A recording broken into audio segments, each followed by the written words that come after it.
Move over, 49ers. The Seahawks now lead the NFC West. Thank you very much, Cincinnati Bengals. We owe you for that. Well, actually, you owed us. Anyways, the Seahawks also beat the Cleveland Browns 24-20, and I'm about to go through this game. Now, before I do, hit that like button, subscribe, hit that notification, as I am closing in to 1,000 subscribers. Just 49 to go as of this video. So go ahead, hit that subscribe button, because it's for the future of this channel, and I would love to keep covering. Anyways, I'm getting a little bit off topic. So let's just go over the scoring summary, shall we?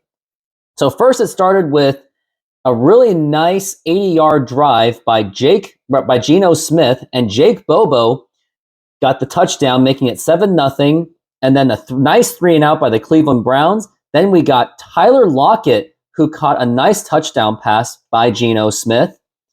And then the Browns immediately responded with a David Njoku touchdown by P.J. Walker, the XFL star, since Deshaun Watson was not playing. And boy, I must say, Deshaun Watson has just been an absolute failure for the Cleveland Browns so far. So that made it 14-7.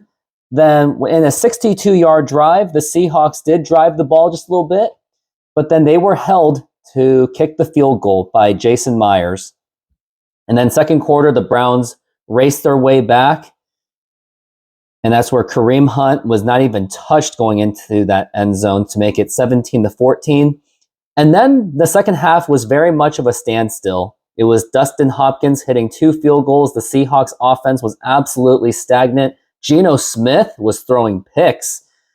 And yeah, I was getting really worried. Like, I didn't even think that Geno Smith was going to close this game, because he has shown his inability to close the games, with the exception of that Lions game. But that was just one game in the entire season.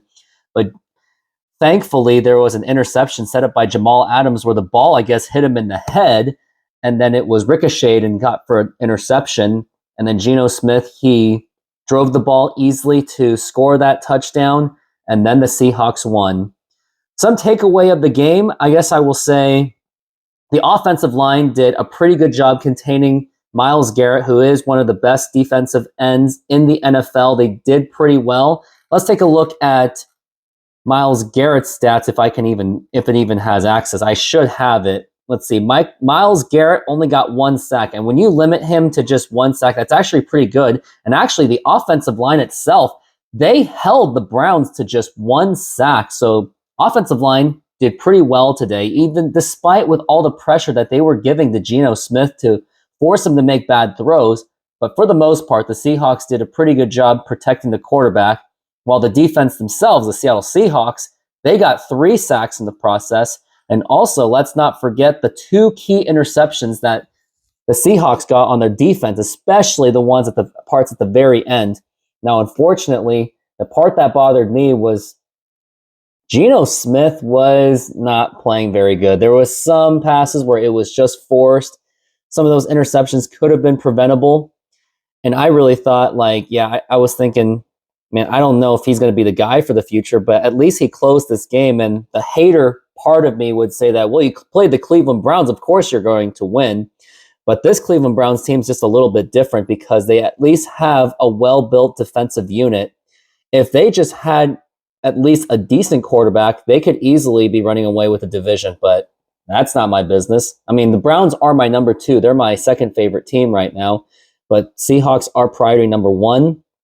Some things I saw was they didn't really seem to run the ball much because of that defensive front. Kenneth Walker only got 8 carries. Zach Charbonnet only 5, but he was pretty efficient on 10 yards a carry. So maybe I'm thinking the Seahawks probably should have ran the ball just a little bit more, because they really gave Geno Smith 37 passes.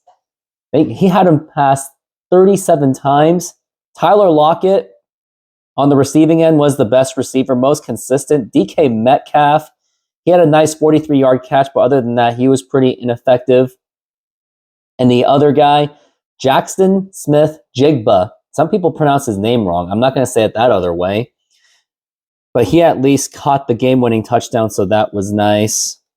I mean, other than that, I would say the defense did pretty well. They did very well in the second half, I will say that. They had some hiccups in the first half because the Browns were trying to scheme their way out of it, but it seemed that PJ Walker just didn't have anything else left in the tank anymore. And at least Geno Smith did get the edge to score that touchdown. Now, some will say that this should be, the Browns. It's PJ Walker. He doesn't really do much, although I do think he is slightly better than Watson at this present time.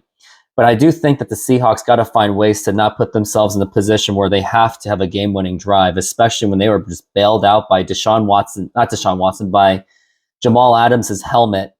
So hopefully the Seahawks and Geno Smith can make better passes going forward, because there were some parts of the game where I was very concerned, and has me thinking that maybe the Seahawks should find someone else in the draft. Not saying that they have to completely replace Geno Smith, but someone for the future at least, since Geno Smith does have that team-friendly contract.